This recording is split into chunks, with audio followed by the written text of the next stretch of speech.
कुरान की सबसे लंबी सूरत। एक ऐसी सूरत जिसे घर में पढ़ना शैतानों को भगा देता है। एक ऐसी सूरत जिसमें आयतल कुर्सी है। एक ऐसी सूरत जिसमें रिबा की हुर्मत का आखिरी हुक्म दिया गया। यह है सूरत अल बकरा।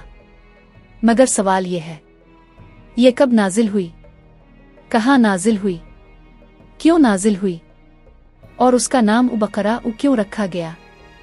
आइए इस सफर को शुरू करते हैं। सूरत अल बकरा कब और कहाँ नाजिल हुई?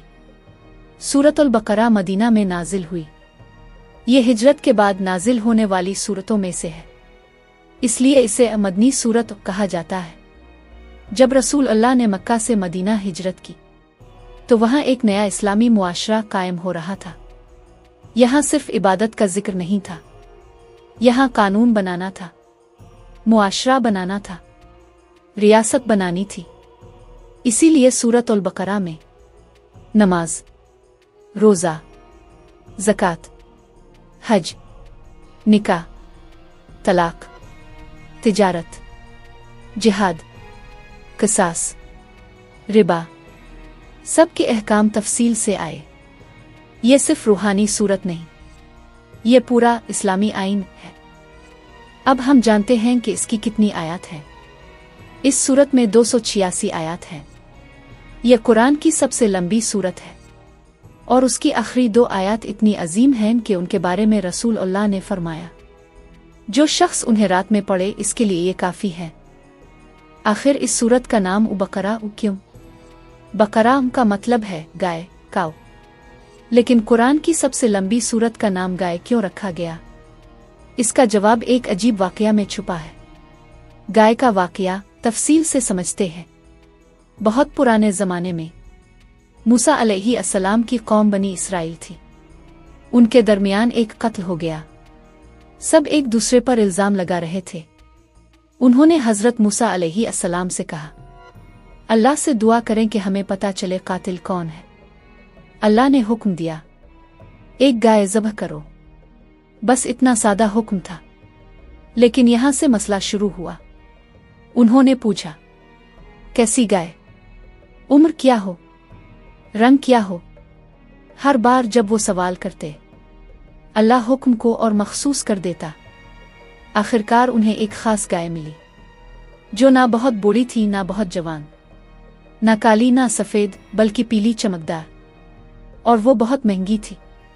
उन्हें मजबूरन इसे खरीद कर ज़बह करना पड़ा। फिर अल्लाह ने हुक्म दिया, इस गाय का एक हिस्सा मुर्दे पर मारो। जब उन्होंने ऐसा किया, वो मुर्दा जिंदा हो गया और उसने कातिल का नाम बता दिया। फिर दोबारा मर गया। ये सिर्फ एक कहानी नहीं थी, इसका सबक क्या था? जब अल्लाह हुक्म दे तो सीधा मान लो। ज्यादा बहस, ज्यादा सवाल, ज्यादा मंतिक इंसान के लिए मुश्किल पैदा कर देते हैं।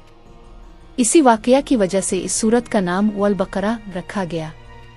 और इस वाकये को मदीना में बयान करने का मकसद यही था कि मदीना में यहूद रहते थे, उन्हें उनकी तारीख याद दिलाई गई। तुम्हारी पहली कौम ने अल्लाह के हुक्म पर बहस की थी, तुम वो गलती ना करना। और मुसलमानों को भी यही सबक दिया गया। अब हम जानते हैं इस सूरत का अहम नुक्ता क़िबला का बदलना। शुरू में मुसलमान बैत अल मक़दस की तरफ नमाज पढ़ते थे। फिर हुक्म आया, अब कबा की तरफ रुख करो। ये सिर्फ समत की तब्दीली नहीं थी, ये शनाख्त की तब्दीली थी। पैगाम किया था, अब तुम आज़ाद और मुस्तकिल उम्मत हो। ये ईमान का इम्तिहान था। कुछ लोग कंफ्यूज हुए, मुनाफिकीन ने मजाक उड़ाया, मगर सच्चे मोमिन ने कहा, हमने सुना और माना। अब यहाँ से कानून शुरू होता है। जब शनाख्त वाज़े हो गई तो निज़ाम दिया गया।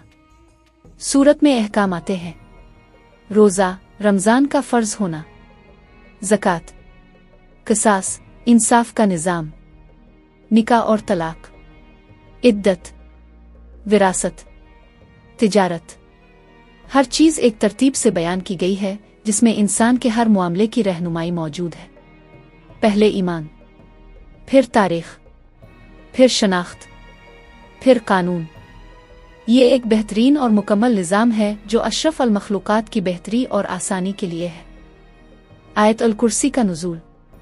سورت کے درمیان آیت الکرسی آتی ہے۔